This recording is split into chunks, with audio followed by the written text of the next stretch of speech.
Varicose veins కి సరైన చికిత్స కోసం సంప్రదించండి ఎవిస్ హాస్పిటల్. రమగారు, మనము సంక్రాంతికి నెల పట్టిన తర్వాత ముగ్గులు చాలా ప్రత్యేకంగా వేసుకుంటాం కదా. చక్కగా గొబ్బెమ్మలు పెట్టి బంతిపూలు చల్లుకొని లాస్ట్లో మనం రథం ముగ్గు, రకరకాల ముగ్గులు, ఒక్కొక్క రోజుకి ఒక్కొక్క ముగ్గు కూడా ఉంటుంది. చుక్కల ముగ్గులని, గీతల ముగ్గులని. అయితే రోజు ముగ్గే వేసుకుంటాం కదా.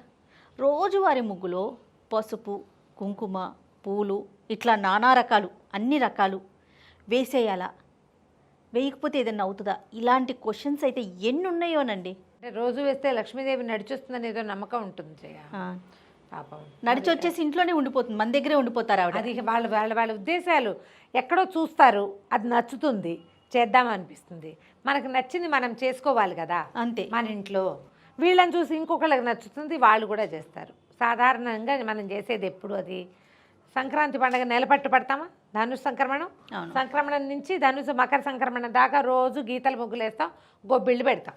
ఈ గొబ్బికి గుండ్రంగా గొబ్బెమ్మ చేసి ఇట్లా డబల్ 2 గీతలు గీస్తాం, ఇటు 2 అటు 2, పసుపు కుంకాలు బొట్లు పెడతాం.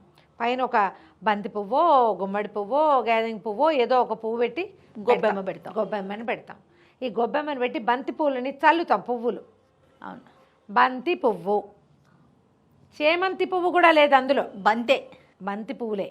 ఈ నెల రోజుల పాటు గొబ్బిళ్ళు పెట్టిన నాళ్ళు పెట్టి, పెట్టలేని రోజున, కుదరని రోజున బంతి పూలు చల్లుతారు. అసలు గొబ్బిళ్ళు పెట్టే అవకాశం లేని మాలాంటి వాళ్ళు మనకు లేవు. ఇప్పుడు ఏం చేస్తాం, రోజు ఓ బంతి పువ్వు 2 రేఖలు ఊరికే పచ్చగా వాకిలి అందంగా కనపడడం కోసం, పౌష్యలక్ష్మి ఆమె వస్తుందని, లక్ష్మీదేవి వస్తుందని, బలిచక్రవర్తి రాబోతాడని అలంకరిస్తాం వాకిళ్ళు.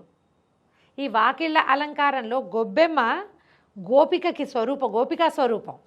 ఆమెకి అలంకారం కోసం బొట్టు, పసుపు పెడతాం. తెల్లటి ముగ్గేసి పసుపు కుంకుమ పెడతాం. పసుపు కుంకుమలు ఏమిటవి? సౌభాగ్య ద్రవ్యాలు, పవిత్రమైన వస్తువులు. అవును. ఒక చిటికెడు కుంకుమ చేతిలో నుంచి రాలి పడితే నీకు ఓకేనా? అమ్మో అనుకుంటాం. పసుపు ఇంకా ఫీల్ అయిపోతాం కదా. అసలు పైగా పడిపోయిందనం, అవును, పోయిందనం, అయిపోయిందనం. అంత పవిత్రమైన వస్తువులు. వీటిని పవిత్రమైన చోటే వాడుకోవాలి. గుమ్మానికి చక్కగా పసుపు రాసి బొట్టు పెడతాం, పసుపు కుంకాలు పెడతాం. తర్వాత ఈ పండగ ఊళ్ళల్లో ఏం చేస్తారంటే, ఎర్రటి గోడలు అయితే ఓ తెల్లబొట్టు, ఓ ఎర్రబొట్టు, ఓ తెల్లబొట్టు, ఎర్రబొట్టు అలా కూడా పెడతారు కదా. గుమ్మానికి కూడా పసుపుతో పాటు, కుంకంతో పాటు తెల్ల సున్నబొట్టు కూడా పెడతాం, బాగా చక్కగా కనపడుతుంది. ఇప్పుడు మనం ఆ గుమ్మం మీద కాలేస్తామా, జాగ్రత్తగా పిల్లల్ని కూడా తొక్కనేమో. గుమ్మం మీద అడుగు వేయకూడదు. గుమ్మం శ్రీ మహాలక్ష్మి, కనకమహాలక్ష్మి స్వరూపం.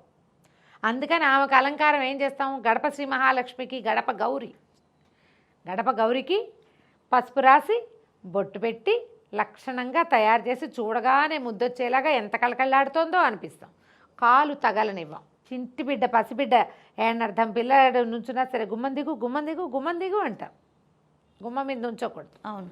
ఇక్కడ కూడా నేల పాలు కాల అమ్మవారు కాబట్టి గౌరీ స్వరూపానికి అలంకరించాం. ఇప్పుడు ఇంత అలంకరించే పసుపు కుంకాన్ని వాకిట్లో నేల మీద చెప్పులు వేసుకుని వచ్చే చోట, అప్పుడప్పుడు కొండకు మన దారి వెంబడి వెళ్ళే వాళ్ళు ఎవరో కాండ్రించి ఉమ్మే చోట, గొడ్డు గోదా పేడ ఇంకోటి వేసే చోట, వెహికల్స్ వెళ్ళే చోట పసుపు కుంకుమ వేయచ్చా? ఎవరి విజ్ఞత వాళ్ళదేనమ్మా. కాలికి తగలకూడని వస్తువు, కింద రాలకూడని వస్తువుని మనం వీధిలో ఎలా పెడతామో చెప్పు. పండగ రోజుల్లో కూడా వాకిట్లో పసుపు కుంకుమ వేయటం నిషిద్ధం, తప్పు. గుమ్మానికే పసుపు కుంకుమ పెట్టుకోవాలి. ఇవి మన కాలికి తగలకూడని పవిత్ర ద్రవ్యాలు, మా మంగళ ద్రవ్యాలు. అవి కింద పోస్తే ఎట్లా? అది ఆలోచించాలిగా. దీపావళి అప్పుడు కూడా మనం సాయంత్రం పూట దీపాలు పెట్టుకునేటప్పుడు ముగ్గు వేసుకొని దాంట్లో కూడా పువ్వులు వేసుకొని దీపాలు పెడతాం, అంతే కదా. పువ్వులు కూడా ఇప్పుడు అలంకారం కోసం వేస్తున్నారు జయ. ఇదివరకు రోజుల్లో వేసేవాళ్ళం కాదు. కేవలం వాకిట్లో పువ్వులు వేసేది, బంతి పువ్వులు వేసేది సంక్రాంతి నెల రోజులే వేస్తారు. మేము వేస్తామండి, మాకు అదే ఇష్టం అంటే మీ చెప్పగలిగేది ఏముంది? ఎవరి ఇష్టం వాళ్ళది. కానీ మీరు ఆలోచించండి. ఇప్పుడు ఇంత విశదంగా చెప్పైనా వీటిని ఎక్కడ వాడతాం? దేవుడితో పటం చక్కగా నున్నగా దుడుస్తాం, కాస్త నూనె చుక్కేసి కుంకుమ అద్ది పెడతాం, లేదా ఒక పసుపు చుక్క పెట్టి, లేదా ఒక గంధపు చుక్క పెట్టి దాని మీద కుంకుమ పెడతాం. అవును. నువ్వు కింద ఎక్కడ పెట్టవే? కాలికి తగిలితే మన కాలికి కాగితం తగలకూడదు, డబ్బు కాయిన్ తగలకూడదు, పసుపు కుంకుమ కాళ్ళకి తగలకూడదు, గాజులు తొక్కకూడదు. ఇవన్నీ పవిత్రమైన ద్రవ్యాలు. మనం వీటితో పూజ చేస్తాం. కరెక్ట్ అండి. వాటితోటే పూజ, వాటికే పూజ. మరి వాటిని బయటపడేస్తే ఎట్లా? ముగ్గులో అవేమీ వేయక్కర్లేదమ్మా, రంగులు వేసుకుంటాం ఇంకా అలంకారం కోసం అంతే. అలంకరణ కోసం. అసలు మనం ముగ్గేసేటప్పుడే బియ్య పిండితోనే వేయాలని, అది భూతబలని, చీమలకి వాటికి ఆహారంగా ఉంటుందని ఒక సున్నపు సున్నాన్ని కొంచెం జోడిస్తే లోపలికి సూక్ష్మక్రిములు రాకుండా ఉంటాయని అవి మన నియమాలు. మన నియమం అది కదా. ఆలోచించి చేయాలి ఇలాంటివి చేసేటప్పుడు. ఇప్పుడు అపరాధాలు చేయకూడదు. మనం పూజ చేసేటప్పుడు కొన్ని శ్లోకాలని అపరాధ శాస్త్రాన్ని క్రియంతే హర్ణ సమ్మయ దాసోయమి ఇది మామత్వ క్షమస్వ పరమేశ్వర క్షమస్వ జనార్దన ఇది చెప్పుకుంటాం. అపరాధాలు సహస్రాలు చేస్తాం మేము, 100 తప్పులు చేస్తాం అహర్నిశములు. మనకు తెలిసే ఎప్పటికీ మనం ఏం చేస్తాము, నడుస్తూ నడుస్తూ వేటో తొక్కుతాం, ఎద్దేస్తాం, మన కాలు కింద గడ్డి నలిగిపోతుంది, చీమ దోమ పురుగు పుట్ర ఎన్నో పోతాయి. అవును. ఈ కడగటం విసరటం చెరగటం ఎన్ని రకాల క్రియలు చేస్తాం. ఇవన్నీ మన రోజు రోటి కోసం తిండి కోసం చేసుకునేవి. జీవితం గడవాలి కదా. మరి ఇవే కాకుండా తెలిసి తెలియక ఎవరినో ఇబ్బంది పెడతాం, ఎవరినో బాధ పెడతాం, ఎవరి కష్టానికో మనం కారణమవుతాం. వీటన్నిటికీ నన్ను క్షమించు అని ఒకటి చెప్పుకుంటాం. అవును. కానీ తెలిసి అపరాధం చేయాలని ఎవరం అనుకోం. ఈ తెలిసి చేసే అపరాధాలు ఏంటంటే ఇలా మంగళ ద్రవ్యాలతోటి జాగ్రత్తగా లేకపోవటం. చేయొద్దు ఆ పని. పువ్వులు చల్లుకోండి, ఆ పువ్వులు కూడా మనం చల్లకూడదు చేయాలి. పువ్వు కూడా పవిత్రమైన వస్తువు. అవునండి. కాళ్ళ కింద పడకూడదు. మనం భగవంతుని పూజకు వాడేది ఏమున్నాయో చెప్పు వస్తువులు.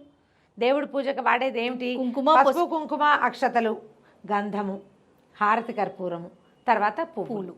ఏ పువ్వైనా భగవంతుడి పాదాల చేత చేరటమే దాని జీవితాశయం, దాని జీవితానికి సార్థకత. వీధిలో పోస్తే ఆ గొబ్బిల్లో పెడతాం. ఆ గొబ్బిలో చూడు, గుమ్మడి పువ్వు అసలు పూజకు పనికిరాని పువ్వు, అది కాయలు కాయటానికి.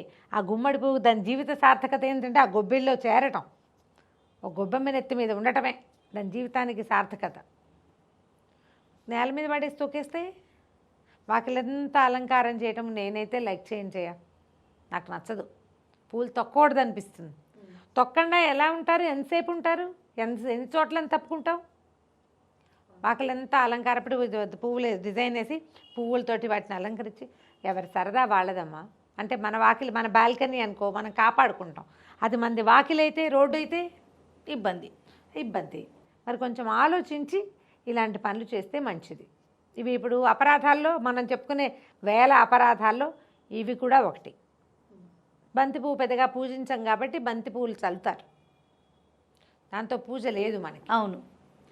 కేవలం గుమ్మానికి అలంకరించటం, గుమ్మానికి అలంకరిస్తాం, ఈ గొబ్బెళ్ళల్లో పెడతాము, అంతే చేస్తాం. కానీ బంతిపూలు మనం చెయ్యమా? నార్త్ ఇండియాలో బంతిపూల దండలే వేస్తారు, మెళ్ళ వేయడానికి కూడా బంతిపూ దండలే వాడతారు చేయవాళ్ళు. అవును. ఆ బంతిపూలు గుచ్చేసి పట్టుకొచ్చేస్తారు.